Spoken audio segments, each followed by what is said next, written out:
Please be advised that everything in my video is purely for entertainment purposes. These are purely my thoughts and opinions and are subjective. I must advise you to please do your own research. All media used is found on the public domain and are fair use and fair dealings. Well, hello everyone, and thank you very much for tuning back in. It seems I didn't have a mass exodus so far from the Camilla video. There were some really interesting comments in there. Some of you agreed with me, some of you didn't agree with me, some of you didn't agree with me at the beginning of the video, but then heard my points and thought, okay, maybe she's onto something. It was quite fun to do a different sort of video, but obviously there is lots of news that has come out. And today the headlines have all been about Prince Andrew. Now, I normally avoid talking about him for a variety of reasons, but this is pretty big that's come out. Despite only a mere few weeks ago, Andrew said that he was going to take Virginia to court. He wanted a basically trial by jury. He was going to fight it tooth and nail.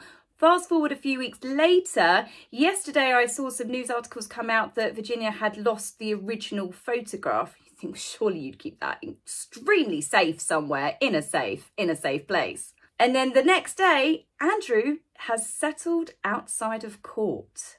So you have Virginia saying that she wanted her day in court. She was never going to take a settlement. It was all about fighting for victims' rights. And then you had Andrew that was going to fight to show his innocence. And they seem to have just gone, oh, here's 12 million quid. Whether Andrew is guilty of sleeping with her or whether he is not guilty of sleeping with her, he has, however, now made himself look guilty of something, because why would an innocent person pay a big lump sum payout? Now, lots of people have said it's because of the Queen's Jubilee, because if he'd have actually had his day in court and fought it all out, all sorts of things would have been aired all over the Queen's Jubilee. The problem is, this hasn't exactly made it better for the Queen due to the public's reaction. It started off that the offer was going to be an undisclosed sum paid directly to Virginia's charity. Of course, not a penny would go to Virginia herself. Her charity is for victims' rights. But quickly, as the story broke, it went from 5 million, 8 million, and it's now up to 12 million. First of all, we had Prince Andrew, who was selling his £17 million Swiss chateau, but he was selling that to get ready to fight in court or to pay off this lump sum. But today the newspapers are now saying that it is £12 million and the Queen is going to bail him out. So the Republic Party, the people that want to get rid of the monarchy, are having a field day. It needs to be transparent that it is actually coming from personal finances, because the way it's looking at the moment, quite a few people are saying if the Queen's covering it, then that is taxpayers' money. So they are definitely, they're not going to be able to just go, right, it's settled out of court. People are becoming very, very suspicious with the amount of money that is being spent on certain things that shouldn't come out of taxpayers' money. And the royal family now coughing up £12 million for what it seems to silence her. But that's the weird twist. This actual court settlement doesn't actually have in its stipulations that she can't do a tell-all book. So it's like, what are you giving her 12 million for if she can still make money, millions, doing a book? It all seems rather bizarre. And if they've actually done it where Andrew has literally had to go, do you know what, I'm just going to have to take the hit because it's upsetting my mother, Andrew now looks guilty, whether he is or whether he isn't. Now, the other thing that's come into question is, did Andrew declare that he was going to have his day in court and basically cause a big hoo-ha of a big jury court case, so the royal family would go, no, it's all right, we'll cover your costs? These are all questions which are being completely thrown about, because 1 minute he's saying that he wants a day in court, he wants to clear his name, and then he's giving the person that he says that he never even slept with £12 million. It doesn't really add up. In other news, the Super Bowl attracted royal attention. Well, kind of, maybe a little. Princess Eugenie was there with her cousin Harry, which led to quite an amusing story for quite a few of us that are on social media. And that was Meghan's fan base didn't recognise her and did a post. There was quite a few of them going, oh, it's Harry and Meghan, our heroes. And it was actually Eugenie. So that was quite comical, really. Also, the fact that Meghan was not there. No, she's passed up on a prime opportunity to have herself on the big screen along with all the other celebrities. Whilst the Super Bowl is quite clearly a big sporting event, it is also a celebrity event which guarantees coverage and photographs. But the fact that Eugenie was there without Jack, perhaps Jack had decided to take baby August over to Meghans and the children were having a play date instead. Considering we have been fed quite a fair few stories about the fact that Meghan and Eugenie were friends long before she even met Harry, Meghan was always in the royal social circles. It's kind of been debunked by a lot of us, obviously, with Eugenie being best friends with Harry's girlfriend from a few years ago, Cressida. And the fact is that Meghan, when she decided that she wanted to go after Harry, she started appearing at any event that any members of the royal family or their social set were at. So I find it rather weird that there was never a photograph her stood there with Eugenie. Tom Bower's book, he is basically releasing little snippets here and there across the media to drum up interest in his book. Don't worry, Tom, I'll be buying it. He has recently said in one of the excerpts that got released that Meghan actually has backing to go into a political career. Now, we all knew that she was sniffing around this a long time ago, and a lot of us have always believed that this was the whole idea of getting with Harry, someone high profile, marry him, have a golden egg, Archie, and then she's basically got platform, she's got all of this money, his money mainly, which I'm sure is beginning to dry up by now, and then she can run to go into politics. It's been something that people have said that she wanted to do for a number of years. Now, Richard Eden has also tweeted the fact that Meghan was absent. And could it be due to the court case with Prince Andrew, which has now fallen through because he has agreed an out-of-court settlement? Or could it be the fact that who her father is, that Meghan didn't want to be seen with her because of her political aspirations? Either way, Meghan's absence it's quite noticeable.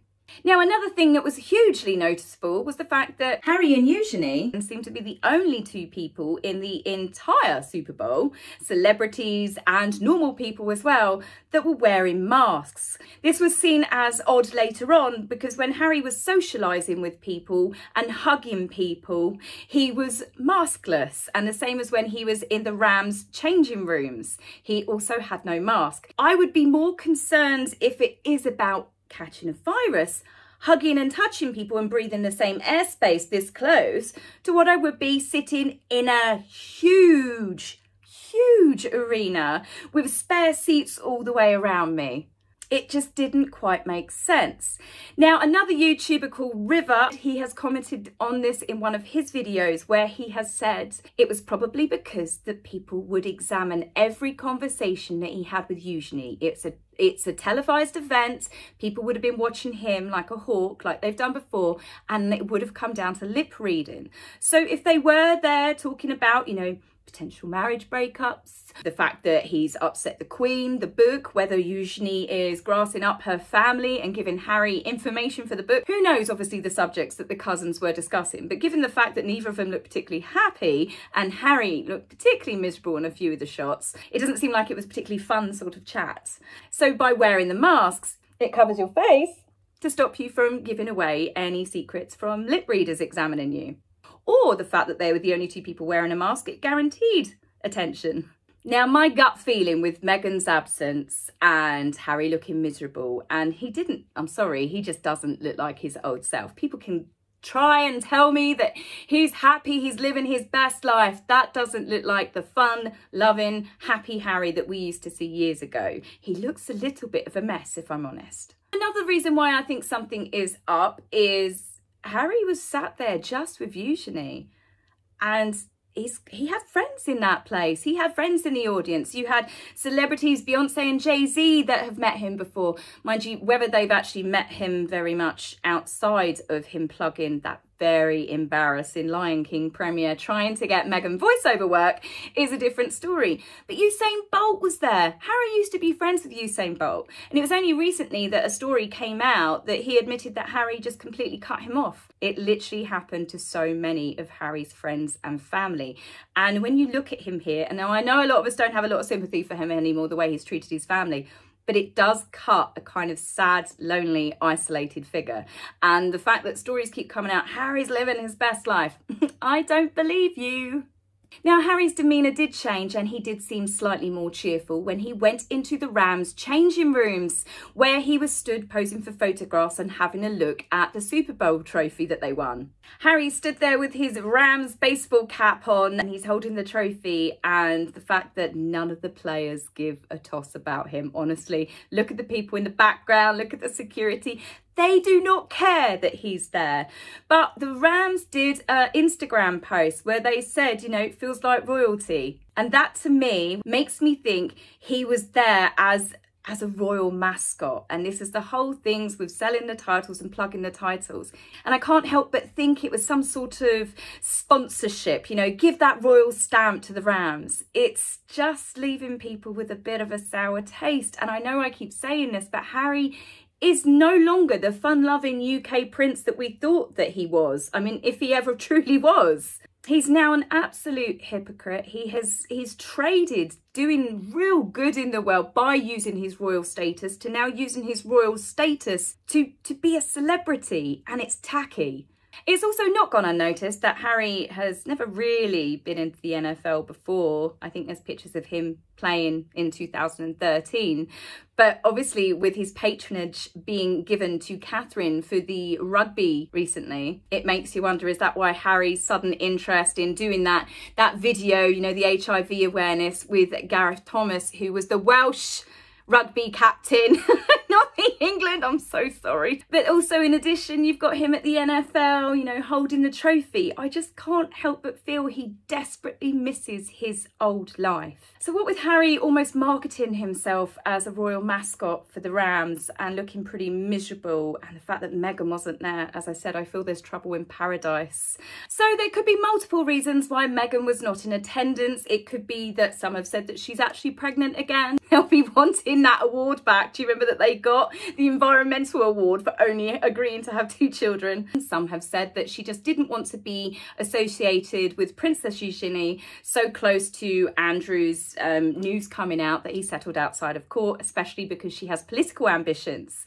Who knows? She could just be hanging out with her bodyguard. She may not want to go and have her photograph taken anymore because, well, she doesn't need to, does she? She got the golden goose. She's got the 2 golden eggs. She's pretty much set to do whatever she wants with the rest of her life. So as for Harry using his royal status to get cash deals and to get himself, you know, this exclusive seat with his cousin, whether it is through Salesforce and Better Up, I don't know, or whether it's just simply the fact of who he is. And when you come back to England and reports on the real royals, his brother Prince William has used his royal status to do a truly wonderful thing.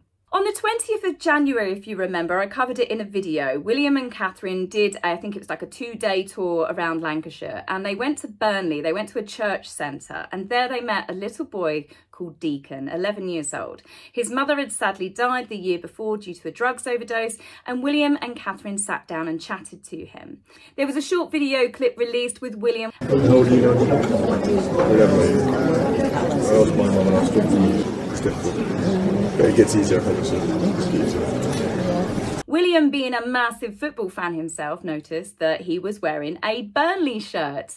And William has used his connections. And on the 14th of February, Prince William had organised for Deacon and his grandmother to meet goalkeeper Nick Pope before their match against Liverpool. After the match, the goalie also gave Deacon his shirt that he'd worn throughout, and he'd signed it with his name and a message saying never give up. So that was just a lovely story of Prince William using his royal connections to give, I don't know, a gift of a lifetime really to a little boy that he met randomly one day that he, you know, that he connected with. And then when you compare that to what Harry is using, his privilege and his status, it's worlds apart. But I think that was really lovely of Nick Pope as well. I mean, obviously they get to meet quite a few fans and stuff, but I think it was just lovely, the message where it's never give up. So yeah, again, with the royal family, you have got some bad eggs causing some problems. The thing with Prince Andrew and Virginia, everyone's just going to make up their own mind. If they weren't going to do it before, they're certainly going to do it now. And then obviously with Harry, you know, merching his family and this book coming out, it's just, they literally just seem to be, Andrew and Harry just seem to be the rot at the side of the royal family. And it's really rather sad that this has all come out in the Queen's twilight years. But on the plus side, look at William and Catherine. Look at the wonderful things that they are doing for people. So whilst I know there seems to be some momentum at the minute to try and take away our royal family, I hope that the goods, as it often does, will outweigh the bad. So I will be back with you very soon for some more news, and obviously as this news just keeps tumbling out about the royal family. But let's hope we have more positive rather than a negative. Right guys, that's it for me for this video. I hope you enjoyed it. Tell me your thoughts. Where do you think Meghan is? Do you think she's back hanging out with her bodyguard, setting up photo shoots again? Please let me know in the comments, and I will see you very, very soon. So take care for now. Bye. If you like my video, please remember to like and subscribe. Please, angry typist, you will be blocked, so save your fingers for time. If you would like to buy me a coffee, please go to my About page and click the link. Love, Taz.